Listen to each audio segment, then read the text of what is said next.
Hello guys. तो आज हम डिस्कस करने वाले हैं chapter 6 natural vegetation and wild life. और ये ज्योग्राफी क्लास 7th का लेक्चर है। हम लोग आज इसको डिस्कस करेंगे वेजिटेशन और वाइल्ड लाइफ के बारे में। Growth of vegetation depends on temperature और मॉइस्चर। जो वेजिटेशन होती है, जो वनस्पति होती है, उसकी जो ग्रोथ होती है वो किस प्रकार से आगे बढ़ती है, उसके लिए तापमान और मॉइस्चर बहुत ही इम्पॉर्टेंट होते हैं। It depends on the factor like slope and thickness of soil. और वो जो सॉयल होती है, मिट्टी होती है, उसकी थिकनेस और उसकी स्लोप पे भी डिपेंड करती है। नेचुरल वेजिटेशन जनरली इनको तीन ब्रॉड कैटेगरी में डिवाइड किया गया है। पहला forest. Forest grow where the temperature and rainfall are plentiful मतलब होता है कि वहाँ सफिशिएंट मात्रा में जहाँ पे टेम्परेचर और रेनफॉल होता है वहाँ पे फॉरेस्ट बनते हैं। दूसरे ग्रासलैंड्स होते हैं, जहाँ पे मॉडरेट रेन होती है उस रीजन में ग्रासलैंड्स बनते हैं। और तीसरे होते हैं shrubs. Thorny shrubs dry regions में बनते हैं, जिसको स्क्रब्स भी बोलते हैं। अब हम लोग फॉरेस्ट की बात करते हैं। फॉरेस्ट की कुछ मेन टाइप्स हैं। डू यू नो एनाकोंडा एक ऐसा सांप है जो it can kill and eat a large animal such as a crocodile. वो एनाकोंडा एक ऐसा एनिमल है जो क्रोकोडाइल जैसे बड़े एनिमल्स को या बड़े एनिमल्स को खा सकता है। और ये स्नेक बहुत ही डेंजरस होता है। अब हम लोग बात करते हैं ट्रॉपिकल रेन फॉरेस्ट की। Occurs in the area which receives heavy rainfall. वो एरिया जहाँ पर रेनफॉल बहुत ज़्यादा हैवी होती है वहाँ पर ट्रॉपिकल रेन फॉरेस्ट होता है। Highly dense that sunlight doesn't reach the ground. बहुत ज़्यादा घना होता है, उसके घने होने के कारण यहाँ पे जो सनलाइट होती है वहाँ तक नहीं पहुँच पाती है। Many species of trees are found in these forests which shed their leaves at different times of the year। ऐसे बहुत सारे पेड़ पौधे वहाँ पे भी पाए जाते हैं। ऐसी स्पीसीज पाई जाती हैं, प्रजातियाँ पाई जाती हैं कि वो अपनी जो लीव्स हैं वो शेड कर देती हैं ईयर में। Therefore they always appear green and are called evergreen forest. इसलिए वो क्या होते हैं, हमेशा ग्रीन दिखते हैं और उन्हें इसी वजह से एवरग्रीन फॉरेस्ट कहा जाता है। इंपॉर्टेंट ट्रीज उस फॉरेस्ट के हैं mahogany, ebony, rosewood.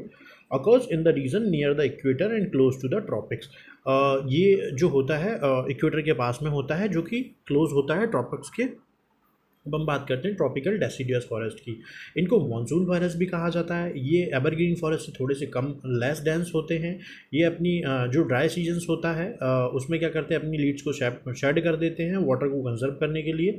Important trees हैं इसके शाल, टीक, पीपल, नीम और शीशम। इसमें इंपॉर्टेंट एनिमल्स मिलते हैं tiger, lions, elephant, langur, monkey are commonly found animals of this region. They are found in the part of northern Australia, central Asia and some part of India also. ये India के, northern Australia के और central America के कुछ important parts में मिलता है। फिर आता है temperate evergreen forest located in the mid latitudinal coastal region and eastern margins of the continent. Mid latitudinal जो कोस्टल एरिया होते हैं उनमें मिलता है, और जो ईस्टर्न मार्जन्स होते हैं कॉन्टिनेंट्स के उनमें मिलता है।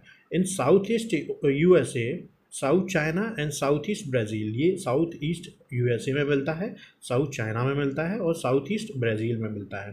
The comprises both hard and soft wood tree like oak, pine and eucalyptus. और इसमें जो ट्रीज़ होते हैं वो हार्ड सॉफ्ट दोनों ही लकड़ियों के होते हैं, जिसमें ओक आता है, पाइन आता है और यूकोलिप्टस आता है। उसके बाद आता है temperate deciduous forest.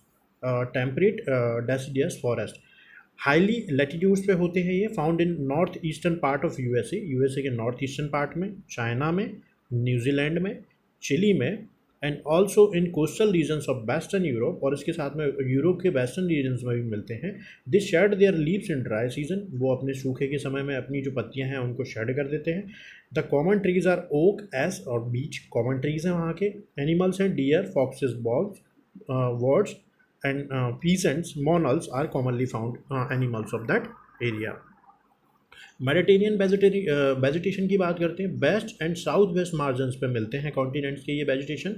Found in the area around the Mediterranean sea in Europe, Africa और एशिया। यूरोप, अफ्रीका और एशिया में मेडिटेरियन के आसपास का जो मेडिटेरियन सी के आसपास की जो रीजन्स हैं उन एरिया में ये मिलती है Mediterranean vegetation. Marked for hot dry summers and mild rainy winters. और उन्हें मार्क किया गया है किसके लिए, ड्राई समर्स के लिए और माइल्ड रेनी विंटर्स के लिए। Citrus fruit such as orange, fig, olives और grapes are commonly found in that area. Citrus मतलब जो रस वाले जो फल होते हैं वो जनरली यहाँ मिलते हैं। There isn't much wild life here, और यहाँ पे बहुत ज़्यादा वाइल्ड लाइफ नहीं होती है। कॉनिफेरस फॉरेस्ट हाईली लैटीट्यूड होता है, यहाँ पे जो लैटीट्यूड्स होता है वो 50 से 70 डिग्री के आसपास होता है, जो कि जनरली नॉर्दर्न हेमिस्फीयर में पड़ता है।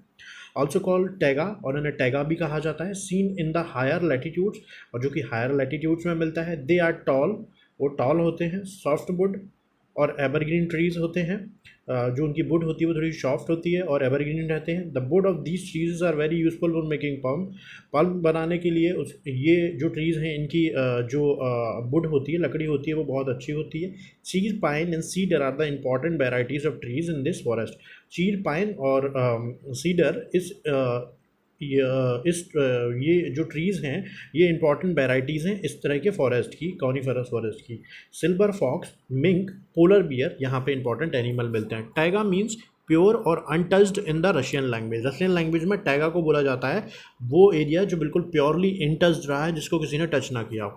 Mediterranean tree adapt themselves to dry summers with the help of their thick bark and wax coated leaves which help them reduce transpiration। जो लीव्स होती हैं वो क्या करती हैं, खुद को अडेप्ट कर लेती हैं इस तरह से कि वो अपने जो ट्रांसपोर्टेशन सिस्टम है उसको रिड्यूस कर पाती हैं। Mediterranean regions are also known as orchards of the world for their fruit cultivation, और जो मेडिटेरियन रीजन है वो अपने फूड कल्टिवेशन के लिए ऑर्चर्ड्स ऑफ द वर्ल्ड के नाम से भी जाना जाता है। ट्रॉपिकल ग्रासलैंड्स की बात करेंगे हम।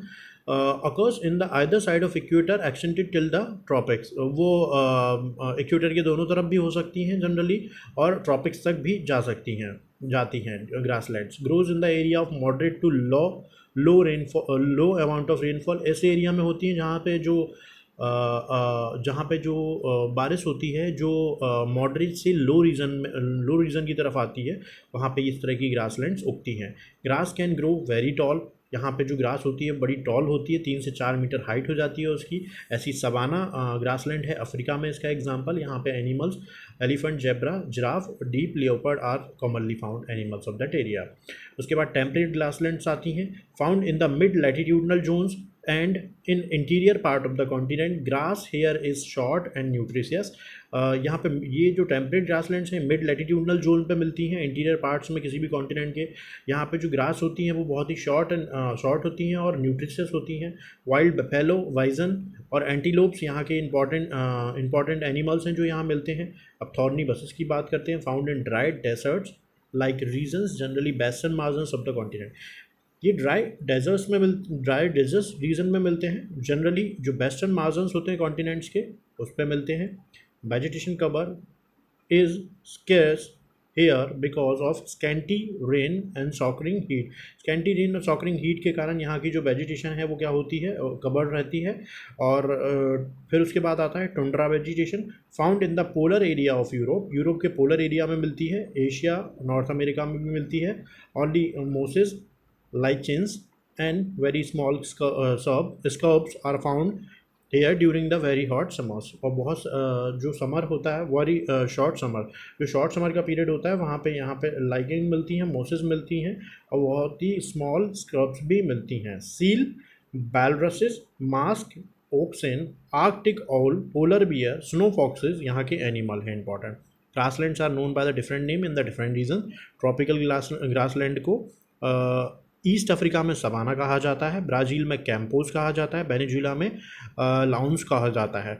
टेम्परेट रीजन की बात करेंगे तो अर्जेंटीना में पेम्पॉस कहा जाता है, नॉर्थ अमेरिका में प्रेरीज कहा जाता है, साउथ अफ्रीका में बेल्ट कहा जाता है, एशिया में स्टेपीज कहा जाता है और ऑस्ट्रेलिया में डाउन्स कहा जाता है। तो आई थिंक ये हमारा चैप्टर था natural vegetation and wild life. I hope आपको समझ में आ गया होगा। अगर आपको समझ में आया है तो प्लीज़ मेरा चैनल सब्सक्राइब करिए। Thank you so much.